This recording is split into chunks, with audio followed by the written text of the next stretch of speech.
আমাদের একটাই লাগছে, ঈদের উদযাপন পালন করতেছি। ঈদ যেমন ঈদ ঈদ ঈদ পালন করতেছি। বেগম খালেদা জিয়া দীর্ঘদিন পর আমাদের মাঝে আসছে চিকিৎসা শেষে। আমরা সবাই উজ্জীবিত, আনন্দিত। ঈদ মুবারক।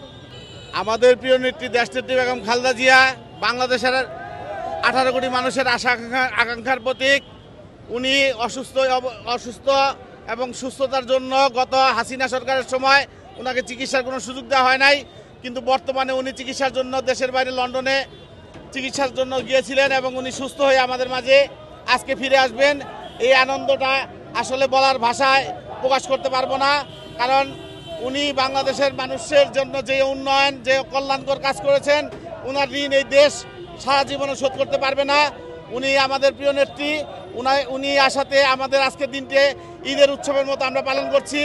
বাংলাদেশ জাতীয়তাবাদী দল বিএনপি এবং অঙ্গ সংগঠন এবং যারা বিভিন্ন শ্রেণী পেশার মানুষ আছেন, সকলে এই আনন্দটা আমরা ভাগাভাগি করে রাস্তার মধ্যে এই ধরে রৌদ্রের মধ্যে দাঁড়িয়ে থেকে আমরা এটা সকলে মিলে সেই রৌদ্রকে আমাদের কাছে কোনো কষ্ট মনে হচ্ছে না। শুধু দেশনেত্রী বেগম খালেদা জিয়া আমাদের প্রাণের নেত্রী এদেশে ফিরে আসবেন, এই কারণেই আমরা রাস্তার মধ্যে দাঁড়িয়েছি। আজকে আমাদের দেশনেত্রী বেগম খালেদা জিয়া দীর্ঘ 5 মাস চিকিৎসা শেষে আমাদের দেশে ফিরে আসছেন। তার 2 পুত্রবধূ সহ এখানে আসছেন। আমরা তার সুস্থতা কামনা করি।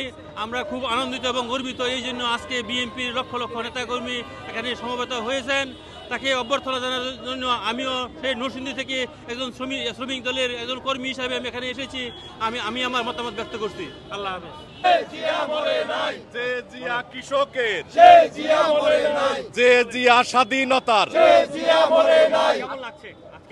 আলহামদুলিল্লাহ আলহামদুলিল্লাহ আজ বাংলাদেশের একটি ঐতিহাসিক দিন এবং আমরা একটি ঐতিহাসিক মুহূর্তে বাংলাদেশের রাজনীতির প্রেক্ষাপটে দাঁড়িয়ে গণতন্ত্রের মা বেগম খালেদা জিয়ার প্রত্যাবর্তনের অপেক্ষায় আছি এবং আমাদের বিএনপির ভারপ্রাপ্ত চেয়ারম্যান তারুণ্যের অহংকার জনাব তারেক রহমানের সহধর্মিণী ডাক্তার জুবাইদা রহমানের স্বদেশ প্রত্যাবর্তনের অপেক্ষায় আছি, যিনি জালিম সরকারের রোষানলে পড়ে দীর্ঘ 17 বছর নির্বাসিত জীবন কাটাতে বাধ্য হয়েছেন। আমাদের শীর্ষ নেতৃবৃন্দের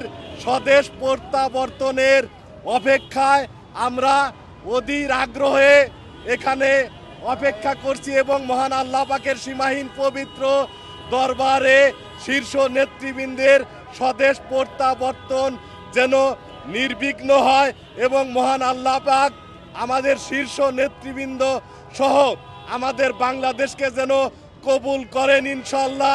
গণতন্ত্রের জন্য, স্বাধীনতা সার্বভৌমত্বের জন্য আমরা আজ শহীদ জিয়ার সৈনিকেরা বাংলাদেশে গণতন্ত্রের মুক্তির সংগ্রামে, স্বাধীনতা সার্বভৌমত্ব রক্ষার সংগ্রামে দীর্ঘ 17 বছর বেগম খালেদা জিয়া জনাব তারেক রহমানের নেতৃত্বে সার্থক আন্দোলনে আমরা রাজপথে অবিচল ছিলাম। আর যে কারণেই বাংলার মাটি থেকে জালিম স্বৈরাচার পলাতক সরকার বিদায় নিতে বাধ্য হয়েছে। For more updates, follow us on Facebook, subscribe our YouTube channel, get the latest update on www.daily-sun.com.